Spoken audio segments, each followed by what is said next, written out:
안녕하세요. 오늘은 제가 그 박사학위 논문의 그 중심 주제가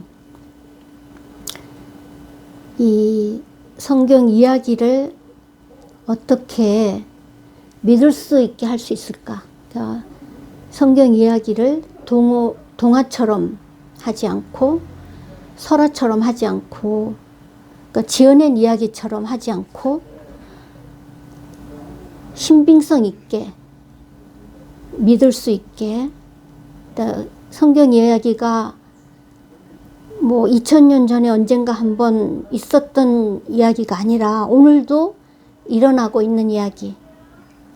오늘 나의 이야기, 우리의 이야기, 오늘의 이야기. 를 어떻게 할 수 있을까? 이제 이 고민을 가지고 이제 그걸 이제 풀어내려고 노력을 하면서 이 성경 이야기 교수법의 하나의 새로운 형태를 이제 한 것이 제 논문의 아주 핵심적인 부분인데, 그러면 실제로 이 성경 이야기가 오늘도 일어나고 있는 이야기, 그러니까 오늘 현재의 삶 속에서 그러니까 하나님께서 역사하고 계시고 현존하고 계시다는 것을 느낄 수 있게 이제 하는 그런 성경 이야기를 어떻게 할 수 있을까? 이렇게 하면 되지 않을까? 하면서 제가 실제로 이제 성경 이야기를 제가 썼어요. 그렇게 쓴 성경 이야기 중에 이제 한 편을 오늘 읽으려고 합니다.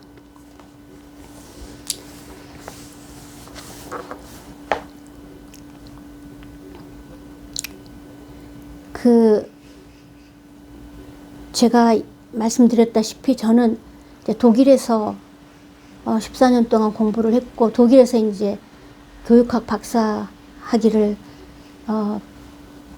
받았거든요. 그래서 이 독일에서 살 때의 이제 이야기, 지금 읽으려고 하는 이야기가 독일에서 살 때 이야기입니다.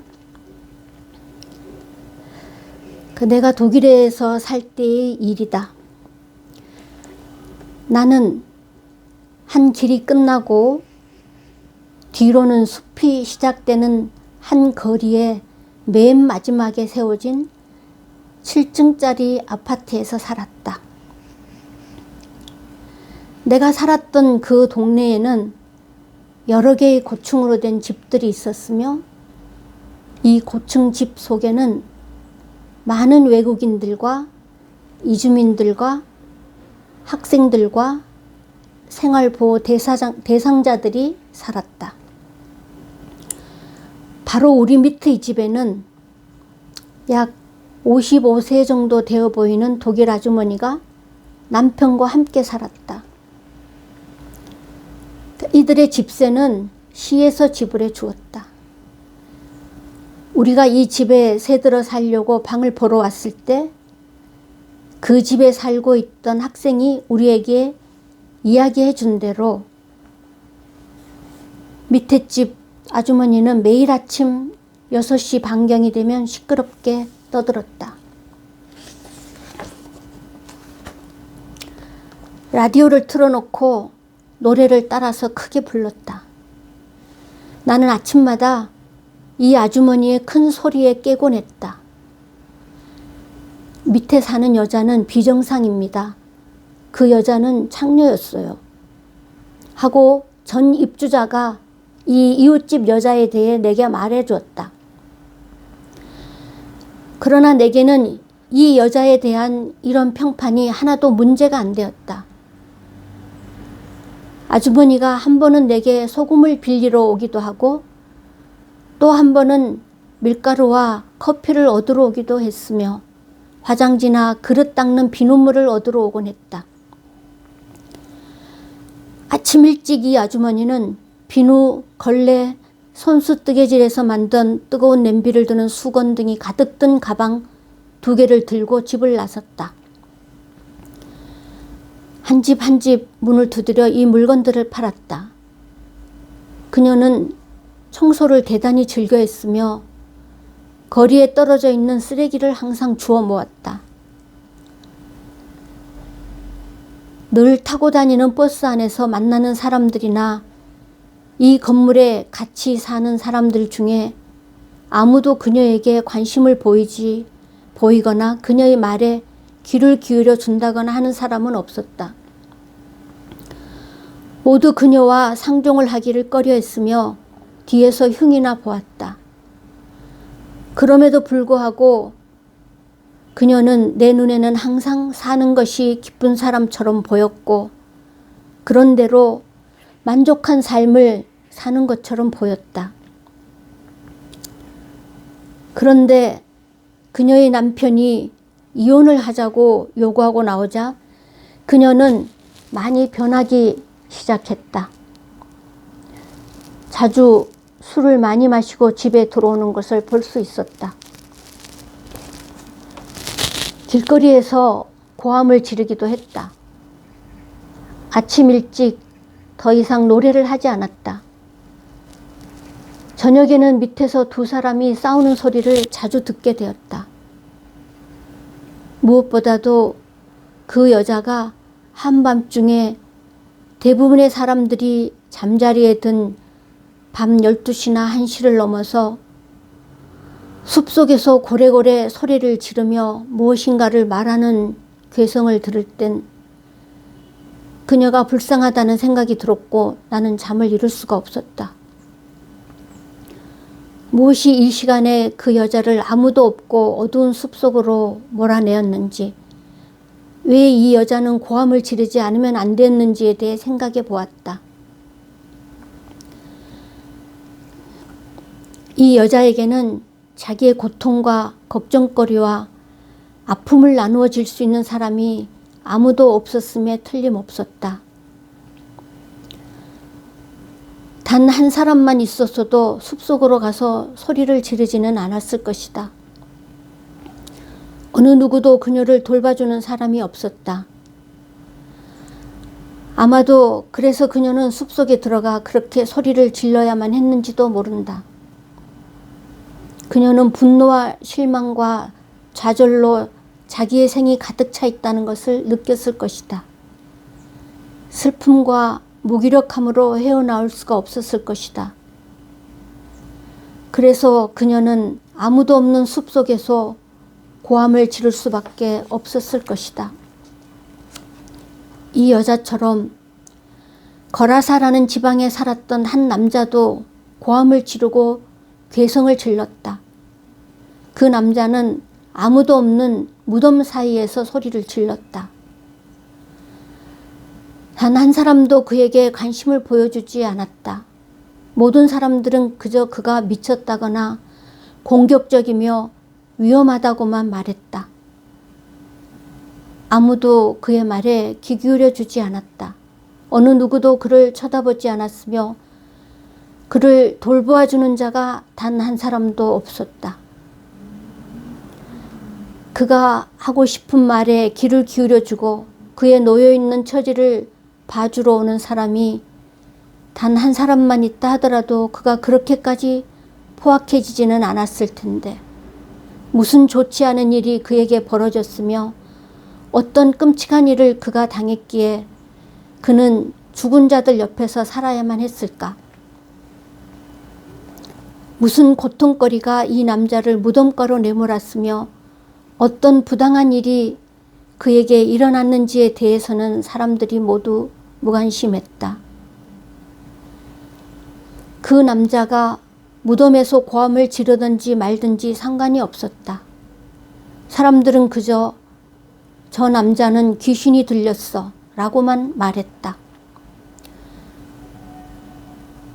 그런데 귀신이란 게 도대체 무엇일까? 귀신이라는 것이 그를 얽어매고 괴롭히고 있는 걱정거리들, 원통함, 무시와 천대, 불의와 고통들은 아니었을까? 걱정거리가 하나만이 아니고 그를 괴롭히는 억울하고 분한 일이 한 가지가 아니며 불의한 일이 한 가지만 그에게 일어난 것이 아니라 그는 여러 개의 많은 악령, 나쁜 악령들, 즉 군대나 되는 수백의 귀신들에게 고통을 당하고 있는 것이다. 그렇기 때문에 그는 조용히 있을 수가 없는 것이다. 그는 소리를 질러야 했다. 그러나 아무도 들어주는 사람이 없고 반응을 보여주는 사람이 없기에 그는 더욱 소리 높여 질러댔어야만 했던 것이다. 아무에게도 어느 곳에서도 그는 자신의 억울함과 자신의 슬픔을 말할 수가 없었기에 돌로 자기가 자기를 치지 않으면 안 되었던 것이다. 자기가 자기 몸을 상하게 만들고 스스로 병을 얻게 되는 일 외에는 다른 아무런 탈출구가 없었다. 여러 번 그는 자신이 당한 부당함에 대한 대가와 한 사람의 인간으로서의 살 권리를 다시 찾으려고 노력했다.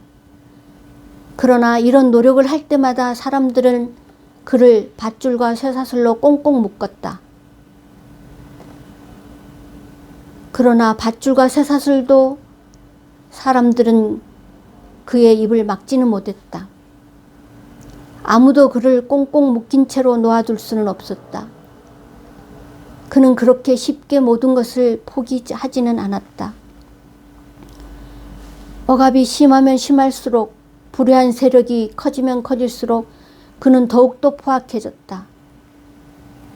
마침내 그는 스스로 목숨을 끊으려고까지도 했다.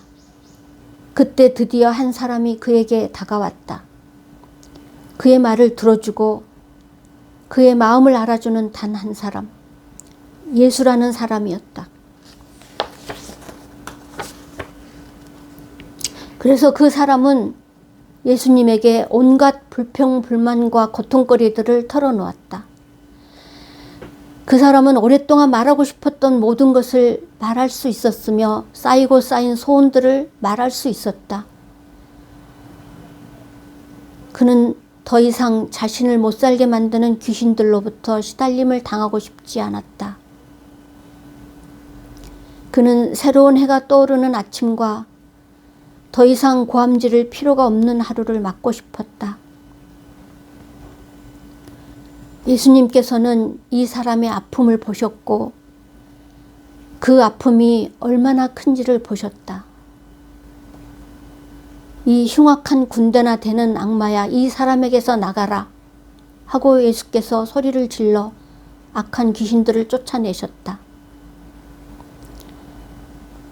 그리하여 그 다음부터 이 사람은 아주 정상적인 평화로운 사람이 되었다. 그는 많은 귀신들로부터 풀려나게 되었다.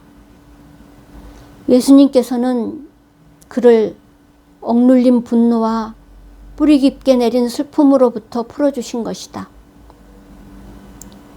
그는 이제 더 이상 소리를 지르지 않아도 되고 돌을 삼킬 필요가 없게 되었다. 무덤에서 살 필요도 없게 되었다. 군대만큼이나 많은 귀신들은 완전히 없어지는 것이 좋겠다. 아무도 그런 귀신들로부터 또다시 괴롭힘을 당해서는 안 되었다. 예수께서 그것들을 돼지들 속으로 들어가게 하시고 더러운 귀신들로 사로잡힌 돼지들을 모두 바다에 빠져 죽게 만들었다. 힘없고 약한 사람들을 괴롭히는 악한 귀신들이 모두 바다에 빠진 것이다.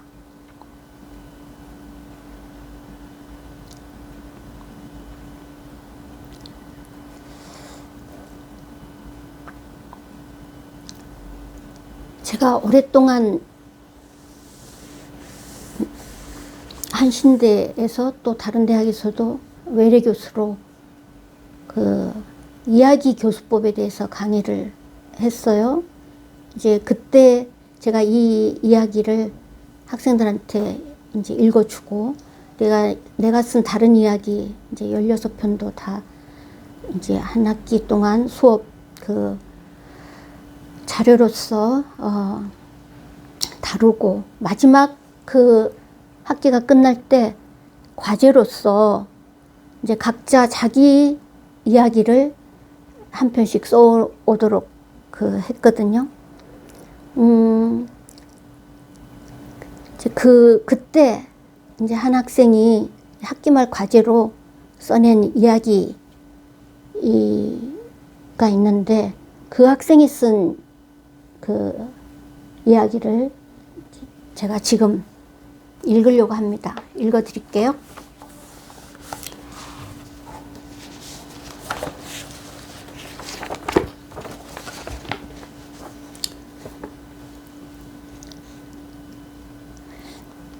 어느 날 내가 교회에서 봉사하고 있을 때 또래 아이들과 어울리지 못하는 한 아이를 마주한 적이 있다. 그 순간 나는 고등학생 시절을 떠올리고 말았다. 중학생 때 왕따를 당했다. 왕따인 채 학교를 졸업했고, 내가 어떤 상황인지 아무것도 모르는 부모님의 등살에 떠밀려 자연스레 아무런 조치를 취하지 못한 채 고등학교로 지나게 버리고 말았다. 왕따를 당한 경험 때문에 나는 사람들에게 다가갈 수 없는 상태가 되었다. 먼저 다가가지도 못했고, 누군가 내게 먼저 다가와도 두려워했다. 그래서 나는 점심시간이 매우 싫었다. 모두들 무리를 지어 다니는데 나만 혼자 있는 것 같아서, 또 그들에게 혼자 있는 내 모습을 보이기 싫어서였다. 같이 먹을 사람이 있는 애들의 시선이 다 나만 쳐다보는 것 같았다. 그래서 그 속에서 혼자 밥 먹는 것과 그 이후에 남는 시간에 같이 할 친구가 없다는 게 고역이었으며, 자연스레 사람들이 없는 곳으로 발길이 옮겨졌다. 나의 식사는 학교 근처에 있는 분식점에 가서 주먹밥 하나를 산 뒤 아무도 없는 2층 열람실이나 화장실에서 허겁지겁 먹는 것으로 대충 챙겼다. 그렇게 1년이 지났다. 여전히 나는 다른 사람으로부터 내 자신을 격리시키고 있었다. 나는 여전히 왕따였으며 화장실이나 열람실 구석에서 혼자 밥을 먹고 있었다. 이런 일들은 이제 익숙해진 줄 알았다. 하지만 내 가슴은 뭉개질 대로 뭉개진 채 고통과 슬픔을 견디고 있을 뿐이었다. 결국 더욱 참기 힘들었던 나는 나쁜 생각을 가지고 옥상으로 올라가는 계단을 오르고 있었다. 한 발 한 발 오를 때마다 들어야 했던 다리는 너무 무거웠다. 나는 어깨가 들썩거리고 울먹이고 있었다. 결국 나는 여기서 죽어야만 할까? 지금 내 상황을 벗어나는 방법이 이것밖에 없나? 말콱 눈물이 쏟아졌고, 누구라도 좋으니까 지금 이 상황에서 나를 꺼내줬으면 하고 간절히 바랐다. 그때 복도 쪽에서 누구누구야 거기서 뭐해? 라고 하는 소리와 함께 같은 반 어떤 애가 손목을 낚아챘다. 그리고 내 모습과 목적지를 보고 대충 눈치챈 그는 나에게 뭐가 그리 힘들어서 그랬어? 하고 물었고, 나는 다짜고짜 가슴팍에 안긴 뒤 제발 살려줘. 나를 여기서 꺼내줘. 살고 싶어. 제발이야. 라며 흐느껴 울었다. 그 사건이 벌어지고 난 뒤 그 친구는 나를 늘 챙겼으며 같이 밥을 먹었고, 그의 친구들과도 친구가 되어서 점차 두려움과 트라우마에서 벗어나 다른 사람들과 어울릴 수 있게 되었다. 내가 화장실에서 밥을 먹었던 것처럼 밥을 무덤가에서 먹은 사람이 있었다고 한다. 그 사람은 거라사라고 불리는 곳에 살았다. 이 사람이 살고 있을 때 예수님도 살았다. 그는 밤낮을 가리지 않고 소리를 질러대며 돌로 자신의 몸에 상처를 내곤 하였다. 그 행위는 자신에게 들어간 귀신이 주는 고통을 잊어보려는 몸부림이었다. 하지만 그 모습이 보기 안 좋고 자신들의 마을 안에서 일어나는 게 못마땅하게 여겨 마을 사람들은 발작하는 그를 묶어 더 이상 자기들에게 피해가 되지 않게 하려고 했다. 아무도 그가 얼마나 아픈지 알아주려고 하지 않았다. 관심 없는 이가 태반이고 그를 싫어하는 이들도 여럿 있었다. 쇠사슬과 쇠고랑으로 견고하게 묶어도 고통만큼 격렬해지는 몸부림 앞에서는 전부 쉽게 끊겼다. 누구도 알아주지 않고 도리어 싫어하기에 그는 홀로 무덤가에서 숨어 비명을 지르며 자해하는 나날을 보내야만 했다. 그럴수록 귀신은 그를 더욱 아프게 했고 자학도 심해졌다. 그러던 어느 날 예수께서 배를 타고 이곳에 오셨다. 귀신 들린 남자는 무덤가 그 먼 곳에서 한눈에 예수께서 자기를 구원해 줄 수 있는 분이라는 것을 알아보고 예수께 달려와 엎드렸다. 이미 예수를 만난 순간부터 악귀는 그의 몸에서 나온 상태였다. 예수께서 그 악귀에게 이름을 물으셨다. 그러자 그 악귀는 자신을 군대라고 하였다. 그 수가 많기 때문에 붙여진 이름이라고 한다. 그 많은 수의 귀신들이 하나하나 고통으로 사내 속에 꿈틀거렸던 것이다. 거대한 고통에 정신을 놓아버린 사내가 자신을 이해해주고 위로해주는 예수를 만나 옷을 제대로 갖춰 입고 가족의 품에 돌아가 정상적인 생활을 할 수 있게 되었다.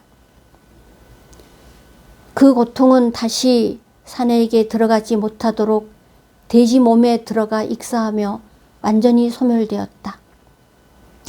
내가 고등학생 때 나를 무덤가로 보냈고 우울하고 아프게 했던 것들은 저 사내 몸에 들어있던 귀신과 같지 않았을까? 나에게 진심 어린 연민과 사랑을 공급해준 그 친구 덕에 악령을 내쫓을 수 있지 않았을까? 예수님을 만나자 귀신이 나온 것은 예수님의 권능보다 사내에 대한 연민과 진심 어린 마음이며 마음이 더 큰 힘을 발휘하지는 않았을까? 그때 교회에서 만난 아이는 교회에서도 학교에서도 아이들과 어울리기 힘들다고 했다. 엄마 때문에 억지로 나오지만 다니기 싫다고 했다. 슬프고 아프다고 쓸쓸하다고 했다. 사실 우리 사회엔 이런 아이들이 많다. 교우관계뿐만 아니라 학업 스트레스, 가정생활 등 여러 가지 문제로 아파하고 있다. 사내를 괴롭힌 귀신이 하나가 아닌 것처럼 우리를 괴롭히는 것도 여러 가지다. 나는 그 아이에게 아이스크림을 사주고 같이 어울렸다. 처음에는 시큰둥한 표정이 이내 밝게 빛나고 있었다. 그리고 헤어질 때 힘든 일 있으면 전화하라고 서로 번호를 교환하곤 힘내라며 꼭 안아줬다. 사내 같은 나의 과거의 나 같은 그 아이 같은 사람들이 지금도 무덤가에 훌쩍대고 있다고 생각되어서였다. 나는 지금도 길을 걷다 보면 주위를 둘러보는 습관이 있다. 귀신 들린 사내와 같이 혼자 풀 수 없는 아픔에 혹여나 자학하고 있는 사람을 발견하지 않을까 하는 마음 때문인지도 모른다. 그리고 생각해 본다. 나와 같이 둘러보는 사람들은 어떤 마음으로 둘러볼까 하는.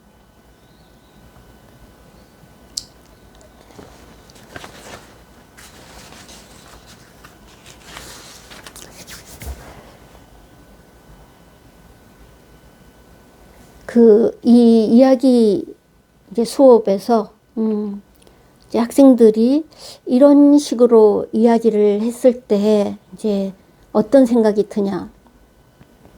이제 이렇게 물었을 때 뭐 여러 가지 말이 나왔지만 그 중에 나온 몇 가지만 좀 읽어볼게요.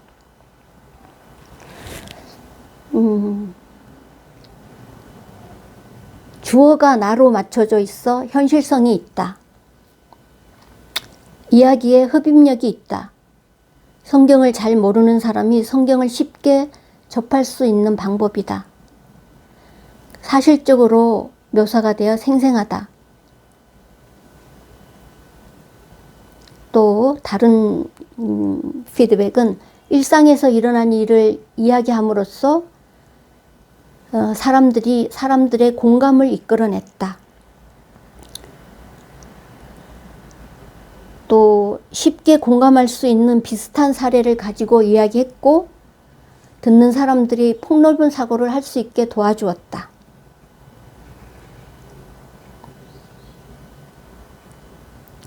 나의 삶을 성경적 이야기로 적용할 수 있음을 느꼈다. 또 이야기 속에 교리, 도덕적인 결론을 맹목적으로 전달하지 않았다. 성경 이야기가 풍성해진 것 같다. 교훈이 주입되지 않고 스스로 이야기 안에 스며들게 한다. 자신의 경험도 생각나며 적용이 되었다. 죽은 이야기가 아니라 살아있는 이야기 같다. 공감을 자극하며 인상이 깊었다. 네. 성경 이야기를 나하고 상관없는 이야기, 뭐 언젠가 뭐 있었을 수도 있고 또 있었다고 믿기도 어려운 이야기, 믿을 수 없는 이야기, 그런 이야기가 아니라 내 이야기, 오늘의 이야기, 우리의 이야기, 믿을 수 있는 이야기로 하는 것이 사실 오늘도 살아서 역사하시는 하나님을 만날 수 있고 또 느낄 수 있기 때문에 이야기를, 성경 이야기를 통해서